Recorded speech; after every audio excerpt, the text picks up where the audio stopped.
Hello, fifth graders. This is Mr. James, and I am back with a new week of learning for you. Today we are on lesson 6 of our reading, and we are continuing to read, a little glare there, Beyond the Horizon. You should have a copy of that text with you. And our enduring understanding says that learners understand that exploration and settlement altered people's views and understanding of the world. So as people went around and they explored and settled, meaning they found places that they were going to live and set up towns and settlements, that changed the things that people knew about the world. They started to learn more about people around them. They started to learn that other people existed. They started to learn more things about what existed in this unknown world. And our essential question is, how do readers determine multiple themes and main ideas in a text? We're getting to the end of our text, so we should be thinking about what the theme of the text is, what those characters learned, how the characters grew throughout the book. And today our objective is, I can identify cause and effect relationships in a fictional text. So as we're thinking about cause and effect relationships, we're thinking about why things happen, what caused that to happen, and what was the effect of that event. We can give examples all the time about that events cause other things to happen. So in the text today, we should be looking at some of those causes and effects and how they are related. We are in chapter 4 here on page 48, and we'll be reading through page 55. Please either follow along in this text that I'm displaying or in your own text while it is read. Chapter 4. The skiffs rowed toward the shore through the early morning mist. Half a dozen boats with sailors under arms. Captain Booth and the sailors from the Trade's Increase led the landing party, with Lieutenant Armitage and his men aboard the Adventurer close behind. The dark hulks of 2 ships kept watch from the water. Great beasts sailed from across the ocean.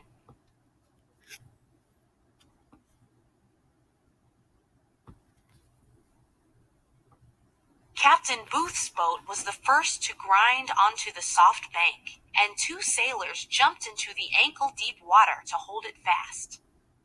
The captain stepped down from the bow, his hand on the scabbard of his sword. The shoreline was deserted. Apart from the rustling of reeds and the call of the water birds, it was quiet. The other boats made shore, and the men fanned out. Armitage joined the captain. 5 fathoms by the mark as we rowed in. Soft sand. The channel will prove a good anchorage. He gestured at the water with the rolled-up maps in his hand. We should look for a favorable stretch of land for a wharf. Captain Booth nodded in agreement. Let us tarry here and survey the coastline. Then we will head inland.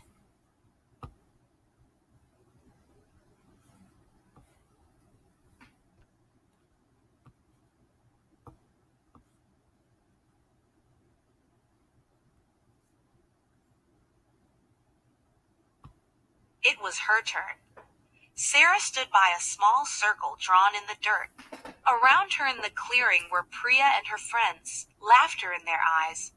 A strange Anglaise playing games with them brought lots of giggles. Sarah could see they were trying very hard to cheer her up.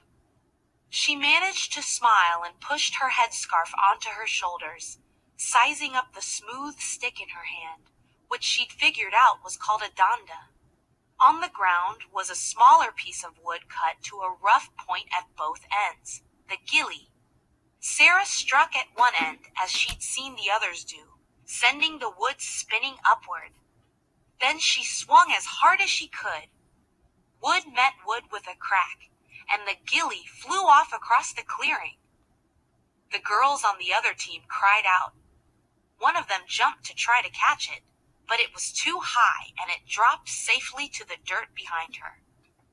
Priya clapped her hands. Then she showed Sarah how to measure the distance from the circle to the gilly, flipping the danda end over end, the other girls watching on. Priya quickly tallied up the score.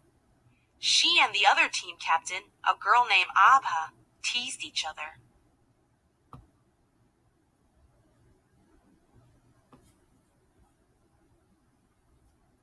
Sarah did her best to get rid of the frown on her face. Priya and her friends had embraced her, brought her into their lives. Each strike of the stick, each cheer, each laugh meant that Sarah was one of them now, if she wanted to be. Sarah liked the village, with its thatched roofs, the smell of wood smoke, the low bellowing of the buffalo. But it wasn't home, and she wasn't sure what she should do. With a loud cheer, the game was won. Priya took Sarah's hands and danced a little because Sarah had scored the winning points. The girls said goodbye to the others and wandered back to Daddy. Sitting on the ground, sifting rice once more, the old woman wagged a finger and pointed at the water jugs. The girls had some work to do. Then she beckoned to Sarah and fussed over her, raising the headscarf from Sarah's shoulders and draping it gently over her head.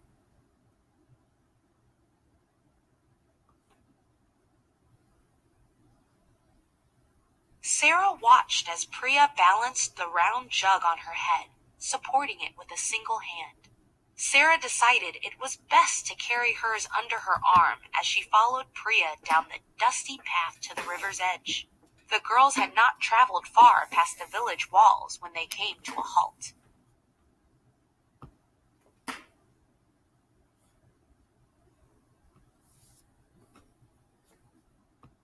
Two hazy shapes lurked in the distance. On the water, masts proud, two ships.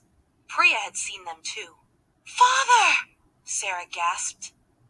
Then over the hill, women came running from the direction of the ships, crying out in an anxious stream of words, their water jugs abandoned. Something was coming. Priya listened to them, and then she took Sarah's hand and pulled her back toward the village, following the others. The expression on her face said they needed to hurry. Sarah broke free of her grasp. "It's my father's ship, I'm certain of it," she said, pointing to the water and then pointing to herself. Priya was confused.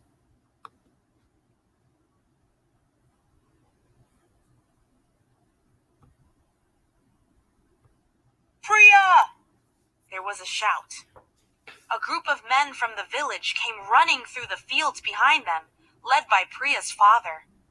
In their hands they carried their tools, scythes, rakes, and hoes, gripped like weapons. Priya's father reached them, breathing hard, his eyes wild.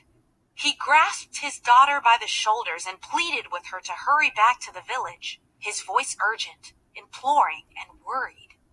They were in danger.